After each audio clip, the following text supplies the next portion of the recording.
Mugamba mutya mwe mwenna abali ku channel yaffe eyitibwa Kyayiti YouTube channel yaffe. Kyembasaba mugende maaso n'ogyegattako kigenda kuba kirungi nnyo. N'ekirala likinga video. Kati waliwo yambuuziza ekibuuzo ng'abuuza nti naye eddagala eryo likola? Yabiyise na biddagala naye ebiddagala ebyo bikola? Ng'abuuza nti eddagala eryo abo kituufu likola?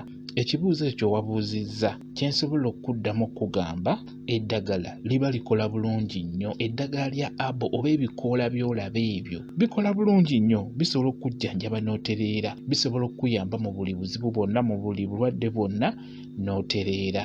Kyenjagala okubuulira gwe yabuuzizza nti eddagala eryo lya abo naye kituufu likola? Eddagala lya abo likola bulungi nnyo nnyo nnyo 100 ku 100.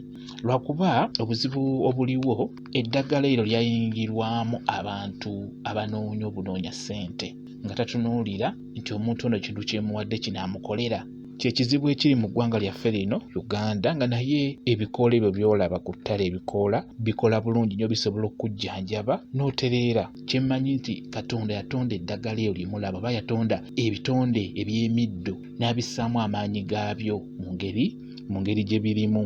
Ekitegeera amaduudu ago g'olasinga oganywa gasobola n'okutta.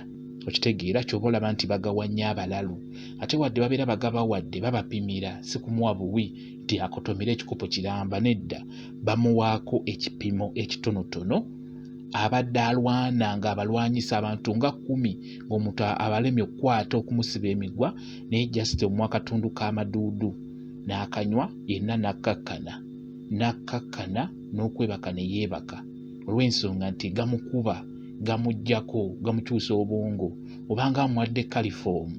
Kati nno amaduudu galina amaanyi bwe gatyo nga bw'okiwulidde, era mabi nnyo nnyo nnyo, tegasaana kumala geemanyiiza mb'oganywe. Ky'oba olaba nti gwe awaka n'ayeebuuza nti eddagala egganda likola? Toba emiddo egyo gisobola okujjanjaba n'owona? Ky'oba olaba nti nkuwadde ekyokulabirako. Ky'oba owakana nti tebikola, noonya kye bayita ekisandasanda eky'omu lusuku. Nkusaba ofune ekisandasanda ekyo gwe awakana agamba nti eddagala egganda terikola oba ebikola tebikola, ng'olimu okuwakana. Noonya ekisandasanda ekyo, nkusaba ofune ebikola bulungi, biteeke mu kasefulya tokosa, birinde bibe ng'ebiwolaawolamu, onywe ekikopo kimu, ojja kumbuulira, ojja kuddukana, oyinza n'okuddukana ebyenda. Ekisandasanda kisumulula, n'oba nga olubuto lwesiba lutya, ekisandasanda ekyo kijja kusumulula, ojja kuddukana, oyinza n'okuddukana ebyenda. Ekyo nkikubuulidde, era ky'oba olaba nti ku baana abato bapima nti omwana omuto muwa akajiiko, just akajiiko kamu bwe kati akasana ssukaali omwana omuwere, era w'okamuwa ajja kusumuluka bulungi nnyo. Kati n'olwekyo gwe awakana nga yeebuuza nti naye eddagala lino ery'emiddo eddagala egganda likola? Kugambye nnywa ekisandasanda ekyo, ojja kumbuulira, ojja kukakasa nti Katonda alina amaanyi ge yateeka mu middo egyo. Ekintu ekirala kye njagala okubuulira, edda mu kusookera ddala ku bajjajjaffe ne bajjajjaffe abaasookera ddala, kimanye nti mu Uganda tewaaliwo malwaliro. Badokita abaaliwo baali tebaasoma, nga just yamanya bumanya nti singa nfuna omululuuza ne nfuna n'ekigagi nja kujjanjaba omusujja. Okitegeera? N'amanya nti singa nfuna ekifumufumu ekyo n'ekigatta n'ebikoola by'emiyembe n'ebibajjo by'omuyembe nja kujjanjaba ssenyiga bulungi nnyo. Kati obwo obwongo bwe baalina abantu b'edda abaatusookawo, bejjanjabanga bulungi nnyo ne babeera bulungi. Tolowooza nti gano amalwaliro gabaddewo mu Uganda, tegabaddeewo, gazze buzzi. Naye kimanye nti ate bo abantu babaddewo, tubadde tetulina malwaliro, naye ate ng'abantu bo weebali, ate era nga bejjanjaba bulungi ate ne bawona. Ekyo kyetaagisa ng'olowooza nnyo okukimanya, n'omanya nti naye ensi eno yatandika etya, nti naye abantu abaatusooka bo baakolanga batya okwejjanjaba era bajjanjabisanga biki. Ky'oba olaba nti emiddo egyo gyafuna amannya ago, ekisinga emiddo gyonna baagiwa amannya mu kusinziira kye kijjanjaba oba mu kusinziira obukambwe kye bulina. Ky'oba olaba nti Katonda yatonda n'addira omululuuza n'agussaamu ekikaawa, n'addira ke bayita akabalira ku mugongo n'akassaamu amaanyi ago agakaawa, okanywako ne weewuunya.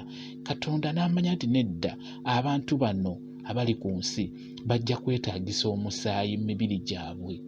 Ky'oba olaba nti yatonda muzuukizi oba eddagala erizzaamu omusaayi oba kye bayita kimusaayi ebibeera mu lusuku abantu bye basimba. Okifumba kya gulwini naye amazzi agakivaamu ga lwedi musaayi. kati ekyo yakitonda nga kijja kuyamba abo abantu babeere nga bakinywa bongere omusaayi mu mubiri gwabwe. Ekyo yakimanya Katonda. Kati n'olwekyo kyenjagadde okubuulira, eddagala eryo ly'amaanyi nnyo, likolera ddala nnyo. Kalina ekintu ekirala, bantu bangi mugenda mu maduuka ne mugamba nti bampeyo sabbuuni wa Abo, bampeyo eddagala ly'amannyo erya Abo. Naye weebuuze nti sabbuuni oyo oba eddagala ly'amannyo eryo bassaamu biki ebyo ebifuula eddagala lya Abo?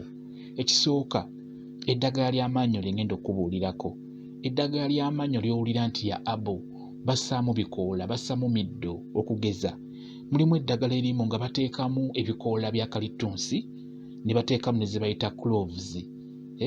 Ebyo byonna bitonde bya Katonda, yabitonda middo. Babiteekamu bulungi ne bassaamu n'emiddo emirala gye tutalinawo ffe wano ewaffe e Uganda, n'emiddo egy'enjawulo gye tulina. Kale ky'oba olaba nti ojja genda mu dduuka ogambe bampeyo eddagala ly'amannyo erya Abo, n'otamanya nti oli ku middo gy'osennyesa. Okitegedde? Bwe kityo bwe kiri, emiddo egyo gya migaso nnyo. Ate n'ekirala era gye bakolamu eddagala Abazungu.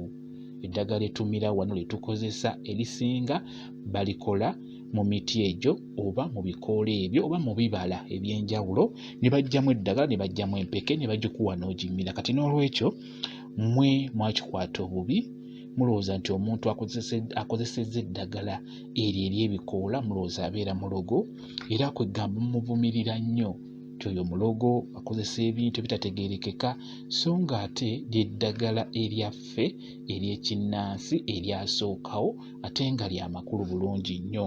Mukitegedde?